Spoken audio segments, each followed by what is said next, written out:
It means harmony or connection. It highlights how the Philippines is located in Southeast Asia, part of the Asian continent. It is archipelago made up of many islands, showing how geography connects a country's people and culture into one nation. It highlights the Philippine archipelago connected by seas and coastline, highlighting major geographical features such as volcanoes, rivers, and mountains that shape the country's physical structure.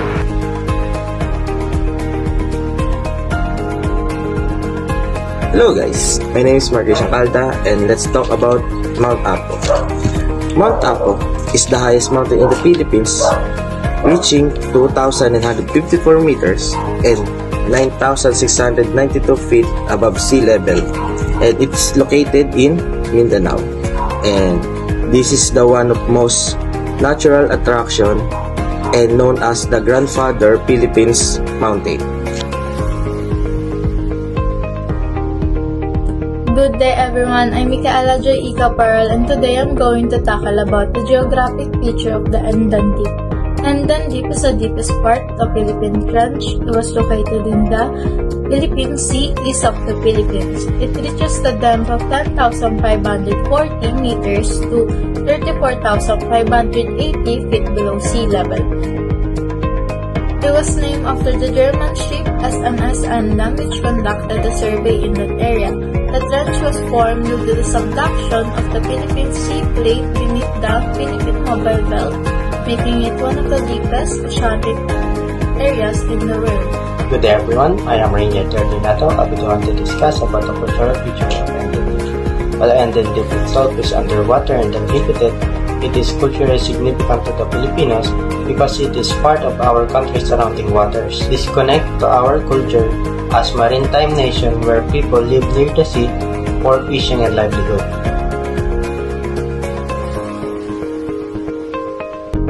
Hello everyone, I'm Don Magan Amante and now we study about the Cagayan River, also known as Rio Grande de Cagayan. It is the longest river in the Philippines.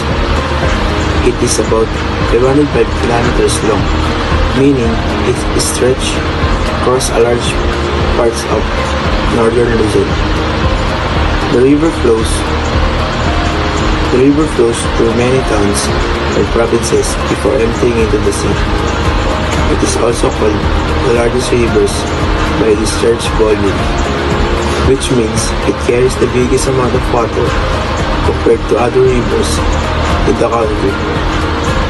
Because of this, the river is very important for farmer, fisher, and in the communities. The map illustrates that the lake is situated on the island of Luzon, directly to the southeast of Metro Manila, the national capital region.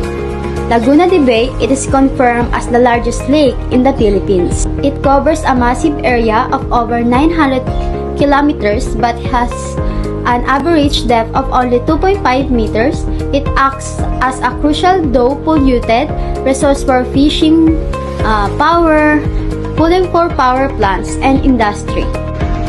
So now we were going to tackle about the coastline of the Philippines on the Philippine map.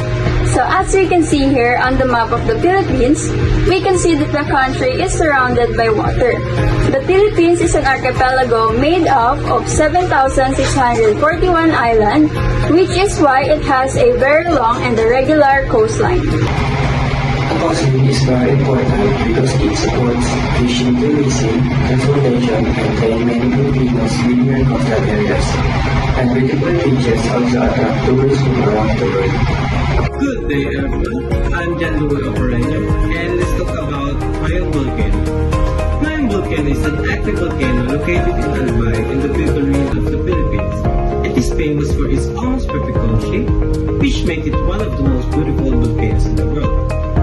Mayon stands about 2,463 meters or 8,081 feet above sea level. It is one of the most active volcanoes in the Philippines and has erupted many times in history. Mayon Volcano is a popular tourist attraction and an important symbol of Albay. Hello guys, let's talk about Taal Volcano. Taal Volcano is the smallest active volcano in the world. standing above 311 meters and 1,020 feet high. And it is located in the middle lake of the Batangas, and it is known as volcano inside the lake.